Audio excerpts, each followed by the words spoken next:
মাত্র ১৬ বছর বয়স। এই বয়সেই গোপন ডেরায় মেয়ের বিয়ে দেয় পরিবার। জোর করে বিয়ে দেওয়া, নির্যাতনের চাঞ্চল্যকর অভিযোগ। নালিশ জানাতে থানায় হাজির খোদ নাবালিকা। হরিহরপাড়ার এই ঘটনায় শোরগোল পড়ে যায় এলাকায়।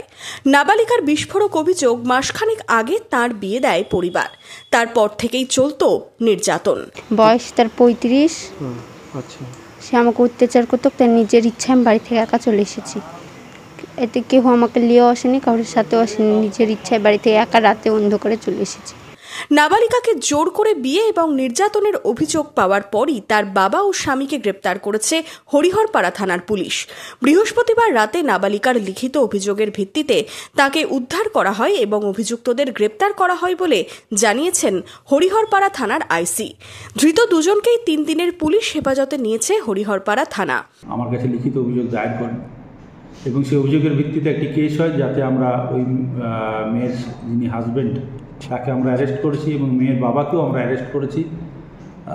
মেয়েটি এখন স্কুলে পড়তে চাইছে, নতুন করে ভর্তি হতে চাইছে। আমরা তাকে যথাযথ সাহায্যের আশ্বাস দিয়েছি এবং সেই সহযোগিতা করতে আমরা প্রস্তুত।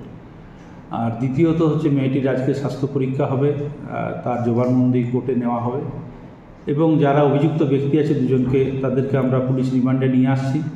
তাদেরকে জিজ্ঞাসাবাদ করে এই বিয়ে যারা দিয়েছে এবং অন্যান্য সংশ্লিষ্ট ব্যক্তি যারা অপরাধ করেছে এই বিয়ে সংক্রান্ত ব্যাপারে, তাদেরকে আমরা গ্রেপ্তার করব। গোটা ঘটনায় উঠেছে নিন্দার ঝড়। একই সাথে উঠে আসছে অসচেতনতার বিষয়টিও। নাবালিকার বিয়ে যে অপরাধ, এই অপরাধের বিরুদ্ধে কঠোর ব্যবস্থা নেওয়ার হুঁশিয়ারি পুলিশের। হরিহরপাড়া থেকে মামিনুল ইসলামের রিপোর্ট, মধ্যবঙ্গ নিউজ।